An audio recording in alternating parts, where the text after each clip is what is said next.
plaisir pour nous de vous retrouver cet après-midi pour ce nouveau numéro d'actualité.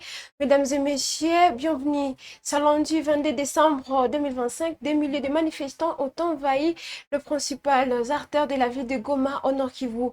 Ils ont exprimé leur opposition au retrait annoncé de l'AF-123 des villes d'Ouvira et d'autres localités de l'Est de la République démocratique du Congo.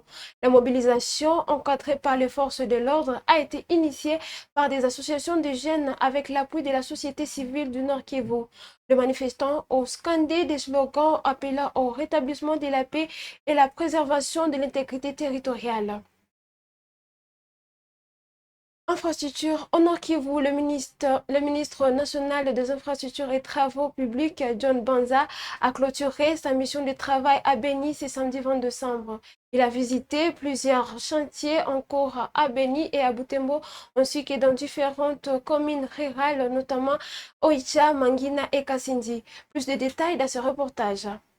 Samedi 20 décembre 2025, le ministre des Travaux publics, Infrastructures et Construction clôture sa mission de travail au Nord Kivu par la visite des différents chantiers initiés par le gouvernement provincial à Beni notamment. C'est à l'instar des travaux de modernisation de l'aéroport de Mavivi, visite qui traduit, d'après John Banza, l'engagement du gouvernement central pour financer le reste des travaux de cet ambitieux projet de haute portée à la fois sécuritaire et économique pour le Nord Kivu. D'abord, c'est une résolution de la dernière conférence des gouverneurs tenue à Kolwezi.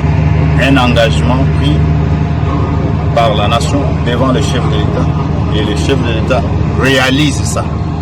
Je confirme qu'il s'agit effectivement d'un engagement clair, concret pour le gouvernement central, la grande province du Nord Kivu et spécialement ici à Beni, un aéroport international.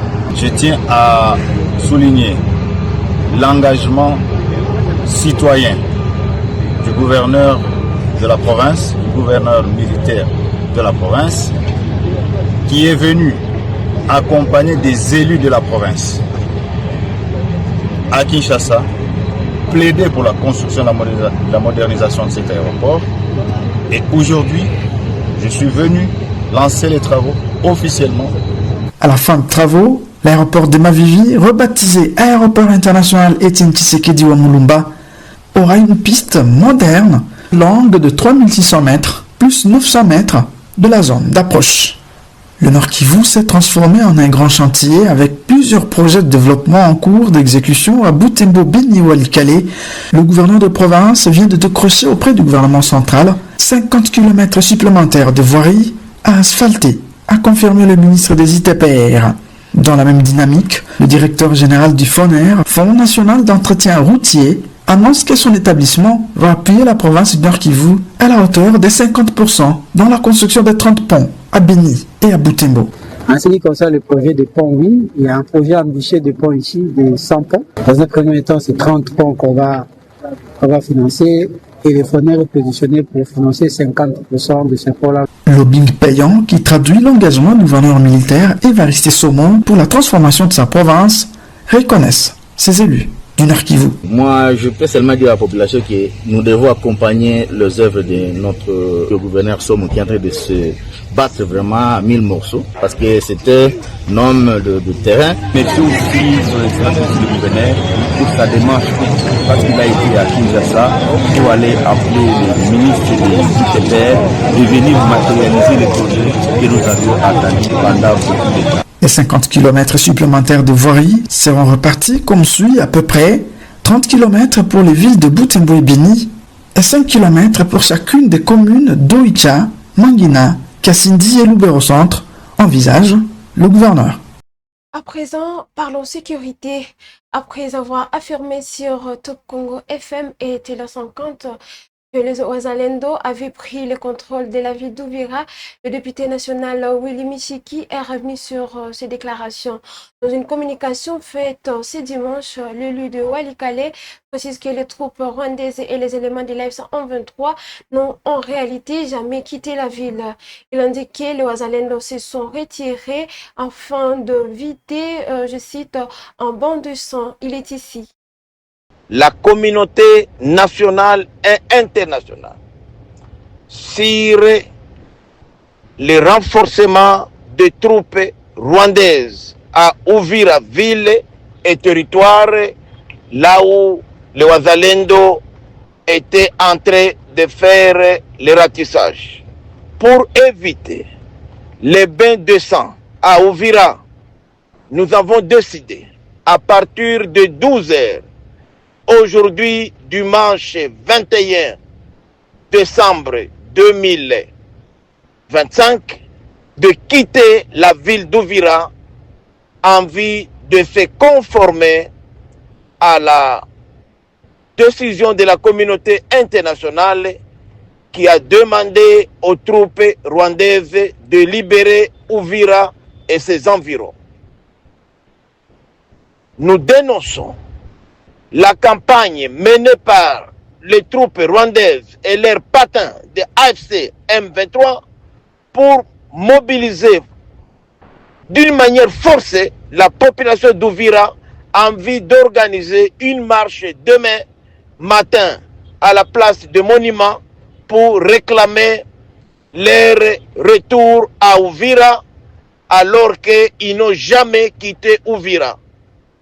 Les Wazalendo sont déterminés, malgré le retrait d'Uvira, de prendre toutes les dispositions pour contenir l'ennemi et ramener la guerre d'où elle est venue, c'est-à-dire au Rwanda. La patrie ou la mort. Dans un message diffusé sur la RTNC, les forces armées de la République démocratique du Congo dénoncent un retrait qu'ils qualifient de mascarade de la part des rebelles du M23 et leurs alliés à Uvira. Selon le porte-parole de l'armée, le général Sylvain Ekenge, il s'agit d'une manœuvre sans impact réel sur la situation sécuritaire sur le terrain. Il s'exprime dans cet extrait. Les forces armées de la République démocratique du Congo ont appris par voie de presse le prétendu retrait des forces de défense rwandaises et de leurs supplétifs de l'AFC M23 de la ville d'Uvira et de ses environs. Cette diversion est en réalité un simple coup médiatique destiné à tromper l'opinion tant nationale qu'internationale et constitue une manœuvre visant à instrumentaliser la confiance des négociateurs américains et qataris en vue de détourner la pression internationale qui s'accentue sur l'État agresseur et ses forces d'occupation militaire. Ce prétendu retrait ne correspond nullement à l'épreuve des réalités sur le terrain et atteste de la mauvaise foi flagrante du Rwanda dans le respect de ses engagements en vertu de l'accord de paix de Washington. Les ONG de défense des droits humains l'assument. Le dit retrait n'est ni réel ni effectif. Raison pour laquelle les forces armées de la République démocratique du Congo viennent ici attirer l'attention de l'opinion en présentant ci-dessous des faits, actes et éléments attestant l'absence du dit retrait effectif et illustrant que les éléments AFC M23 RDF ne sont pas retournés à leur position militaire initiale, ce qui s'est. Les FARDC annonce avoir repris le contrôle de 3 villages précédemment occupés par les M23 dans les territoires des Kaléé au sud Kivu. Dans une vidéo devenue virale, le chef du village Kigoma appelle la population au patriotisme et à la protection des terres face aux agressions privées. Na wakati mnabaona au nyewe mnabaona, msikie mtu alisema sasa labda yuko anajificha. Ukijificha maana yake uko na wengine mawazo. Si vile? Ndio. Na mtu akosaki rafiki yake. Hivi tuko hapa, Mungu yuko hapa, na shetani naye yuko wapi? Na hivi tuko hapa, Saadini naye anapaswa kuwa hapa. Mzani kwa yule mwenyewe anaweza kuwa na telefoni yake labda iko na rafiki yake, walikuwa wanafikiria mtu amaliza miezi 8 atakosa rafiki pale, sijui tu. Hapana, mimi naweza fika hata siku moja, lakini nitapata rafiki yangu. Sasa ule wa miezi 8, si rafiki ni wengi, ndio, lakini kuna rafiki mbaya, na ukiona kama ni rafiki mbaya utamfanya nini? Mtu hawezi mkatala. Ndio hii blongo tuko tunalea watoto sababu ya nini? Si sababu ya hii blongo. Na hivi tuko tunachuma jinsi na kula watu wanakula. Mimi ndio chef de village wa Chigoma, na hii ndio kazi yangu, lakini kwa hivi tunafika hapa siko chef de village leo. Hii ndio chef de village, mimi nakuwa chef de village, mwenye nawakilisha mwami. Sababu mwami kisaa yenyewe tafika hapa, hamtafika tena kufika hapa pia kuwatongeza kwa siku hii. Aksanti, tunashukuru, lakini kitu chenyewe tuna. Le président de la République démocratique du Congo, Félix Antoine Tshisekedi, a accordé à titre posthume l'honorariat au grade de secrétaire général de l'administration publique à Luata Lungayo Henri, agent de carrière des services publics de l'État. Cette distinction rend hommage à son engagement et à sa loyauté et au service rendu à l'administration publique congolaise tout au long de sa carrière. Suivez l'extrait de l'ordonnance sur la RTNC.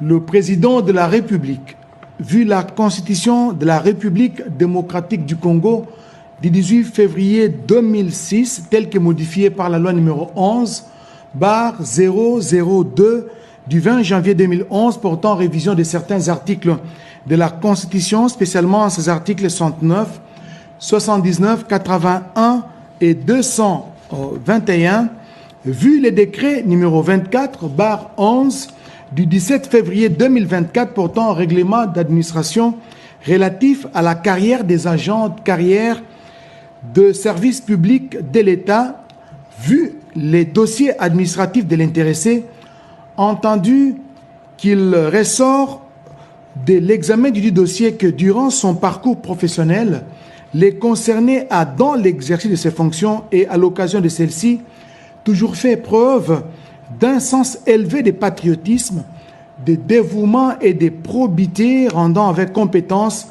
des bons et loyaux services à la nation en qualité de directeur d'école à l'éducation nationale, remplissant ainsi les conditions légales de promotion et d'admission à titre posthume à l'honorariat. Sur proposition du vice-premier ministre, ministre de la fonction publique, modernisation de l'administration et innovation du service public, les conseils de ministres entendus ordonnent. Article 1er.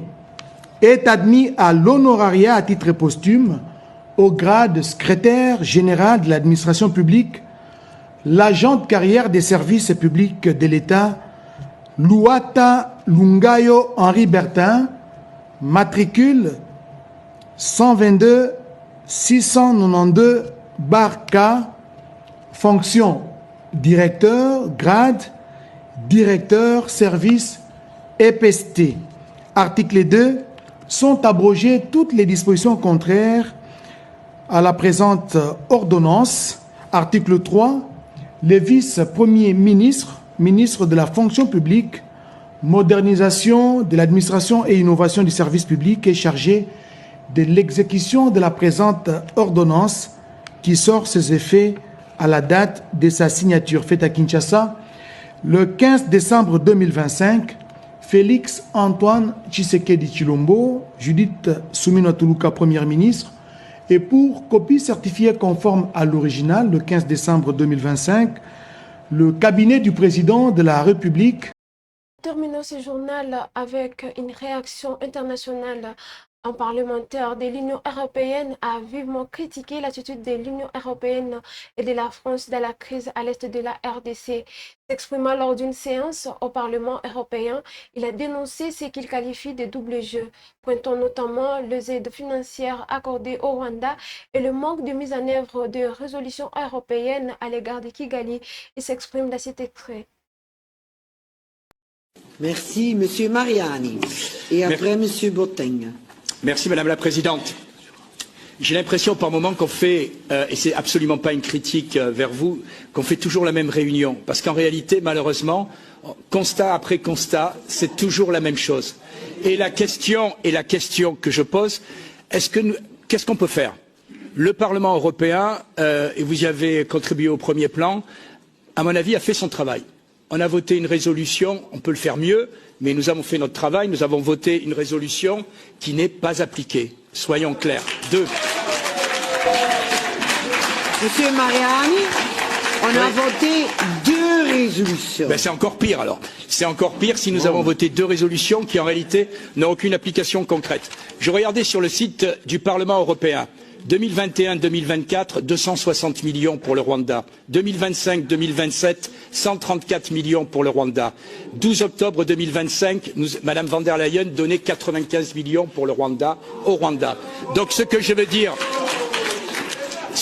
dire par là, et j'arrêterai là, c'est que il faut que la Commission européenne écoute le Parlement. Or, à l'heure actuelle, si le Parlement est clair, ce n'est pas le cas de la Commission européenne.